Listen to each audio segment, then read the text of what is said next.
आमच्या बॅगा बॅगा म्हणजे जास्त बॅगा नव्हत्या आमच्यासोबत, पण जी काही पाठीवरच्या बॅगा होत्या त्या पण बऱ्यापैकी म्हणजे 5-7 किलोच्या बॅगा होत्या. त्या बॅगा घेऊन आम्ही तिथे स्टेशनला ड्रॉप झालो. आता पुढे काय? कारण प्रवास तर खूप मोठा झाला होता. म्हणजे गावावरून मुंबई, मुंबईवरून त्यानंतर हा प्रवास अ, बराच वेळ गेला होता. याच्यामध्ये थकल्यासारखं वाटत होतं. आणि त्या स्टेशनला ड्रॉप केल्यानंतर मेट्रोचं स्टेशन होतं. ड्रॉप केल्यानंतर पुढे काय?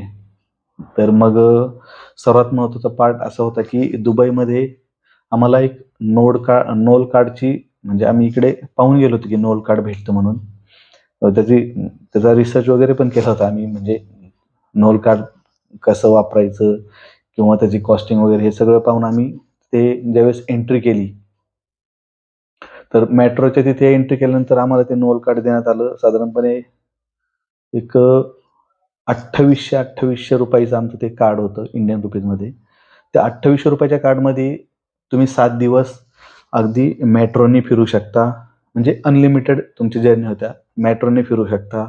ज्या आपल्या ट्रेन टाइप छोटे-छोटे डब्बे असतात ना, ते जे रोडवरती फिरतात, ते ट्रमने फिरू शकता आणि बसने फिरू शकता. अशा पद्धतीने आपल्याला त्या ₹2800 मध्ये 7 दिवसाचं अनलिमिटेड आपण कुठेही फिरू शकत होतो.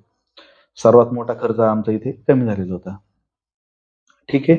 तर आम्ही ते कार्ड काढलं. त्यानंतर आम्ही गेलो मेट्रो आतमध्ये गेलो. त्यानंतर जे काही स्टेशन वगैरे होते, आम्ही त्या स्टेशन चेक करत आम्ही जात राहिलो. आमचं ज्यावेळेस जिथे हॉटेल बुक केलं होतं, त्या ठिकाणी आम्ही उतरलो. तर उतरल्यानंतर आम्ही त्या स्टेशनच्या बाहेर आलो. बाहेर आलो तर ते आता बरीचशी लोकं बाहेर फिरत होती. आता नेमकं विचारायचं कुणाला? कारण सीन हा परत त्या सीनवरती येऊ, की काय झालं होतं, की आम्ही नेटसाठी कार्डच अवेलेबल आम्हाला झालं नव्हतं. तर म्हटलं आता हे जे हॉटेल आहे आपण शोधायचं कुठे?